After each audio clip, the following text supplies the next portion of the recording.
Berikut ini adalah sejarah singkat tentang Kerajaan Oenam dan Kerajaan Molo. Namun sebelum lanjut jangan lupa subscribe channel ini.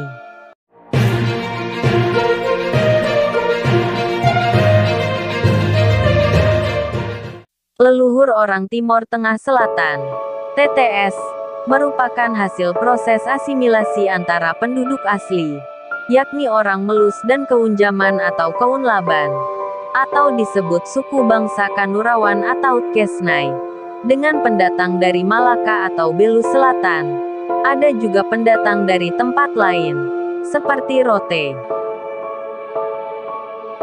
Kelompok-kelompok masyarakat yang mendiami wilayah sekitar Gunung Mutis yaitu Nai Kekune, Nai Jabiuf dan Nai Besiuf. Namun kemudian penduduk asli ini terdesak oleh para pendatang Liurai Nai Laban atau Nai Dawan.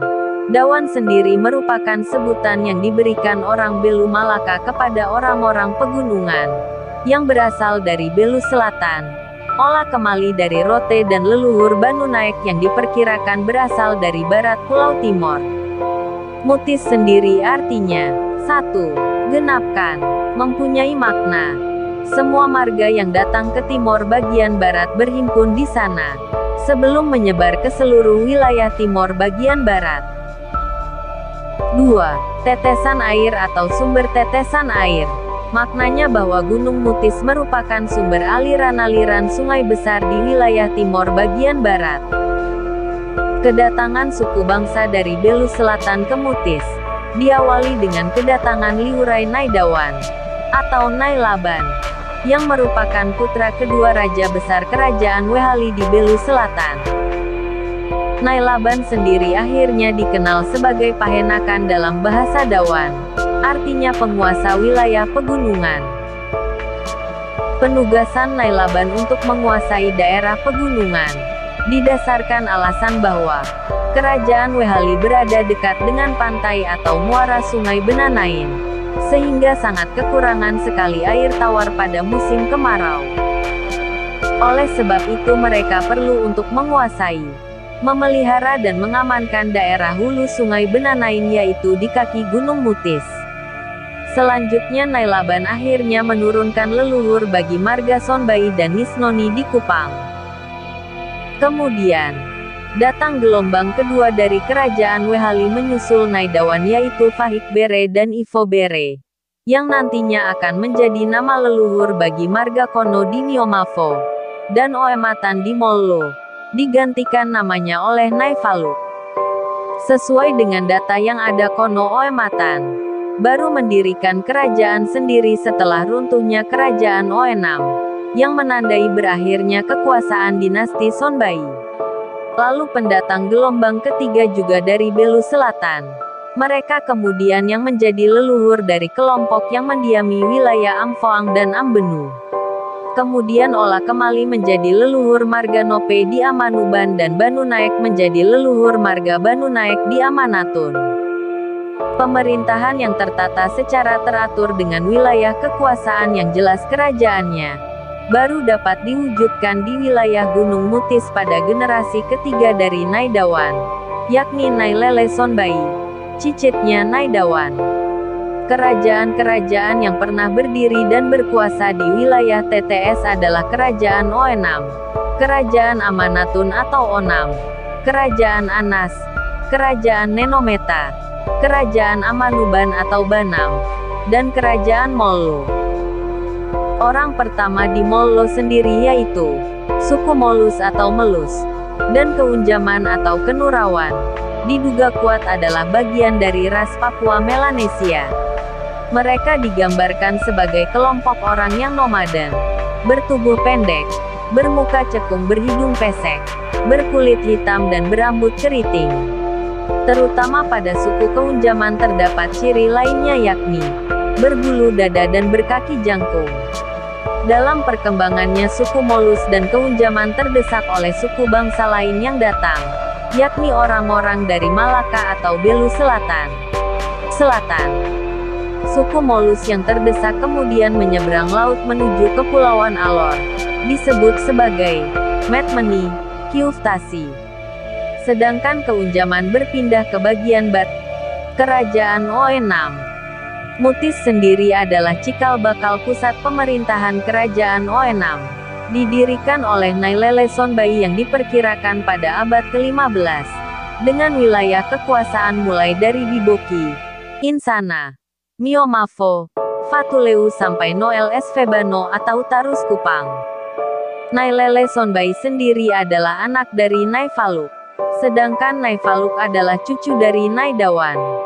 Setelah kematian Nailele Sonbai, raja berikutnya adalah Tuklua Sonbai. Berikutnya digantikan oleh Manas Sonbai, yang masa pemerintahannya mulai didatangi Portugis yang awalnya ingin berdagang cendana dan lilin. Kedatangan Portugis diawali dengan datangnya Pastor Antonio Taveira tahun 1522 di Livau Ukusi, dari Pulau Solor atau Flores Timur.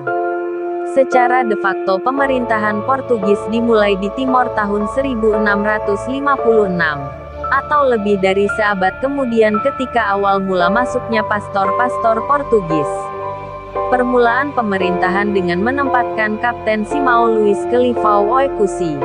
Semua terjadi pada masa pemerintahan Manas Sonbai. Setelah mangkat, Manas digantikan oleh Talus Sonbai.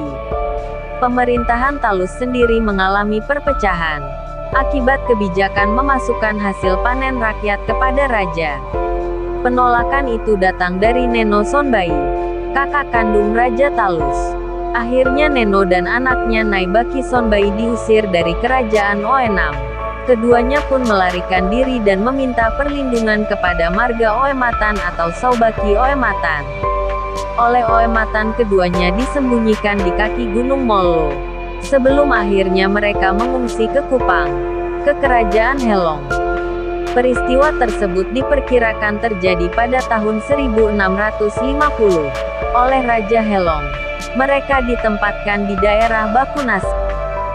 Raja berikutnya yang memerintah kerajaan Oenam yakni Baok Sonbai. Baok sendiri adalah putra mahkota yang menjadi korban perang. Bersama ibunya Bilalan Mela. Mereka diselamatkan Bahan dan Mambait dan disembunyikan di Laop, kini desa di Kecamatan Mollo Selatan. Raja Baok tinggal beberapa lama di Baok atau dulu Menesat Fael. Lalu berpindah ke Noenoni yang kini desa Noenoni. Raja Baok Sonbai kemudian diculik Belanda lalu diasingkan ke Batavia. Hingga wafat tahun 1685. Raja Oenam selanjutnya adalah Tavin Sonbai. Lalu digantikan oleh putra tunggalnya Kau Sonbai. Pada pemerintahannya ibu kota kerajaan dipindahkan ke Kauniki di Fatuleu. Setelah Kau Sonbai berhenti sebagai raja kerajaan Oenam, ia digantikan oleh putra sulungnya Sobe Sonbai II atau Sobe Besi. Setelah Sobe Besi, raja selanjutnya adalah Baok Sonbai II yang diteruskan oleh Baok Sonbai III. Pada masa Baok Sonbai III, terjadilah perjanjian Lisabon yang isinya membagi Pulau Timor menjadi dua bagian. Timor Barat untuk Belanda dan Timor Timur untuk Portugis dan ditambah Oekusi dan Numuti. Numuti sendiri kemudian diserahkan kembali kepada Belanda pada tanggal 1 November tahun 1916 dan menjadi bagian wilayah Miomafo. Kerajaan Mollo. Beberapa raja dari kerajaan Mollo yaitu 1. Oematan. Setelah kerajaan Unam runtuh pada tahun 1905, Belanda kemudian membentuk kerajaan-kerajaan kecil pada bekas kerajaan Oenam, salah satunya kerajaan Mollo. Sebagai Vetor Mollo, Oematan atau Tulukem Tasa langsung diangkat sebagai raja pertama pada tanggal 10 Mei tahun 1916. Karya penting Raja Mollo pertama, Oematan yaitu mendirikan sekolah rakyat atau SR Folk School pada tahun 1908 di Nevokoko, dan kemudian berpindah ke Kapan tahun 1910. Tabelak Oematan Raja kedua Mollo. Tabelak Oematan. Nama baptisnya Willem Frederik Hendrik Oematan, yang adalah anak angkat juga kemenakan dari Oematan. Tabelak sendiri bernama asli Lai Akoen. anak saudara perempuan Tu Oematan yang menikah dengan seorang keturunan Cina bernama Seang Lai. Penobatan Lai Akoen sebagai Raja Mollo sendiri dilakukan di atas puncak Gunung Mollo, dalam sebuah upacara adat selama 7 hari 7 malam, pengangkatan sumpah dan pemotongan rambut. Penobatan ini disepakati juga oleh Vetor Nunbena, Vetor Netpala, Vetor Besana dan Vetor Tobu. Raja Tabelak menikah dengan putri Raja Korbavo dari Rote, bernama Luisa Manubulu, dan mempunyai anak, Willem Cornelis Hendrik Oematan, mantan Bupati Kupang pertama, dan Samuel Soleman Hendrik Oematan, mantan Camat Mollo Utara pertama. Karena kejam juga pada rakyat, Tabelak diadili pemerintah Belanda dan dijatuhi hukuman dan pembuangan di Ende Flores. Raja ketiga yakni Kono Oematan berasal dari Nunbena, diperkirakan hanya memimpin selama 3,5 tahun saja.